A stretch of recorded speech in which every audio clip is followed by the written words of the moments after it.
Several schools in the area are getting back into the classroom today. Jefferson County North on the Kansas side, Adrian, Archie, Concordia, Richmond, and Ridgeway, and more on the Missouri side, all returning in one way or another. We wish you all a great first day. Very exciting times. Meanwhile, the DeSoto School District makes a major reversal. Some kids will be going back to class in a couple of weeks.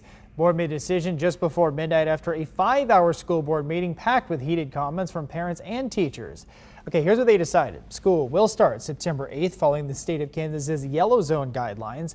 It means grades K through 12 will be learning in a hybrid model, a mix of in-person and online schooling. Well, one big difference here we want to point out is that after-school activities are not being limited. They can go on as planned. The board had originally agreed to teach kids with a fully online option. They also voted to add an advisory council made up of health experts to weigh in on future reopening decisions.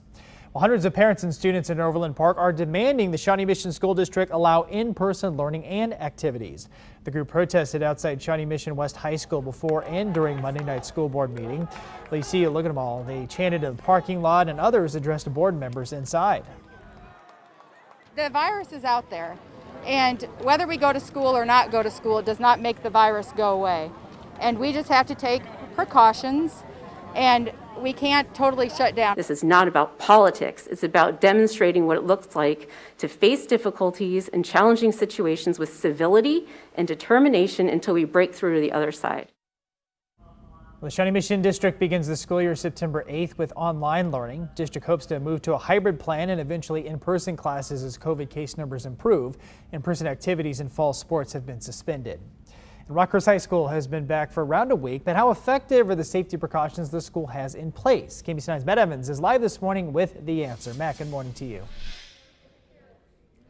Hey, good morning, Rob. We're here inside the gym at Rockhurst High School, which serves two purposes. Well, really three now. It's a gym, it's a classroom, and it's where students will check in for the day. And you can see one of these scanners behind us here that's been busy to work as students are rolling in for the first hour of classes, which are now underway here. And joining us this morning is the president of Rockhurst University, David Laughlin. David, you guys have been in class for about a week or so now. How's the first few days of in-person learning gone here? Yeah, thanks, Matthew. Welcome to Rockhurst.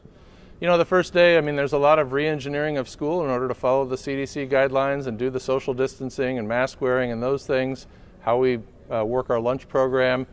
So there's been a lot of learning in the first days. It's not what we're used to, but we're glad to be back in person, and I think it's gone very well. What has been the response from students as they've kind of had to learn not only a new school year, new classes, new schedules, but a whole new world as they come back to school? You know what? I think the first thing I notice is that I think they're excited to see each other and be with each other at school again. And then we're fortunate. We have young men who, as we're explaining things to them and going through guidelines and ironing out wrinkles, they understand it. They understand the importance and they understand what we're trying to do to have everybody be in school. So they've been great. This check-in process includes taking temperatures, asking questions, things like that. Can you take me through what a typical morning is now in the day of a Rockhurst High School student? Sure. So the kids, we've staggered arrival times to kind of create the less density of kids coming in the door. They fill out a health screening app, which is HIPAA compliant, and it provides us data in real time about how our students are doing. But they have to show that app that they passed the symptom check, the travel check, the exposure check, and then they'll go past the thermal scanner for a temperature screen, get some hand sanitizer, and in the building they go. And in the morning hours, they're going to load into the buildings in our larger common spaces, 6 foot socially distanced. Once the kids arrive, then they go to homeroom and they're in class. And the difference in class this year is all of our larger spaces are classrooms. You mentioned our gym. You know, our learning commons is a classroom. We have class down at the Hawklet Center. Our theater is a classroom. So things that we didn't normally use as a classroom, our classrooms, so that we can spread out in the building. Sure, and of course that's a lot of the things that are happening in schools all over the country and right here in Kansas City as well. The next couple of days are actually going to be online learning days for these students and teachers, so they can get a handle on that just in case they need to pivot at some point this semester into that format. Live in Kansas City, Matt Evans, KBC 9 News. Matt, thank you so much. It's 8:06 now, and both Kansas and Missouri saw increases in the number of coronavirus cases on Monday. Kansas reported more than 1,500 new cases since Friday. Health Department says the increase is due to universities testing returning students. In Missouri, the state saw 869 new cases since Sunday. That brings the state's total up to just under 76,000 cases overall. To put things in perspective for you, over the last 7 days, you see here on your screen, 11% of tests are coming back positive in Missouri. In Kansas, it is 9.9%. The national average is just under 6%. Fall sports and activities will continue as scheduled in the North Kansas City School District. Administrators are working with other districts in Clay County to come up with rules that'll work while still following limits on mass gatherings. Of course, we'll let you know what they decide as soon as that decision's made. We've also learned the Kansas City Suburban Conference, which includes 27 schools in our area, will go ahead with fall sports. All 27 members voted to move forward. We're told rosters and attendance limitations will be enforced. However, they haven't been hammered out just yet. Executive Board of the Kansas High School Activities Association approved a plan to move fall sports to the spring, starting practices by March 1st and ending competitions by late April. However, here's where it gets tricky. I want to point this out. This would only be for districts that suspended fall sports, and there will be no state championships. Again, the Executive Board approved these changes. The Board of Directors has to sign off on them. They're expected to do that on Friday. Well, Sporting Kansas City returns to the home pitch tonight for the first time in 5 months. KMBC9's Martin Augustine is live at Children's Mercy Park, where things are going to look a little bit different tonight. Hey, Martin. Good morning. It will look different. There won't be very many people in the stands because of capacity issues and social distancing and things like that. And it'll be a little bit different for the players, too. Kurt Austin's with us from Sporting KC. What's it going to be like for the team, when it comes to COVID prevention? Yeah, it's going to be a little bit different. Even the players on the bench will be wearing masks. They'll be spread out more, so you'll see them in some of the typically fan areas that are adjacent to the benches.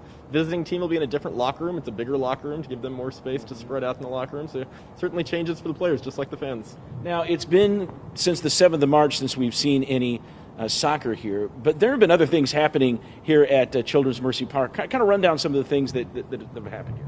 Yeah, we had 20 high school graduations that weren't able to take place in their original locations. We had blood drives with the Community Blood Center. We had senior photos for the class of 2020. We had a community kitchen that fed about 30,000 meals over the course of the month of April. So a lot going on out here, even though there weren't soccer matches. One more thing on fans. What are they going to be required to do? What's their job when they show up?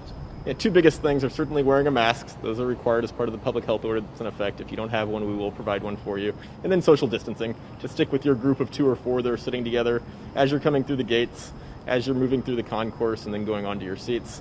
Trying to be aware of guests around you and trying to keep everybody safe. Very good. That's Kurt Austin of Sporting Kansas City. One other thing about the relatively few fans that will be here, not only will they be sitting in little pods of 2 or 3, but there will be plenty of space around them too, all part of the strategy of getting people seated safely here at Children's Mercy Park.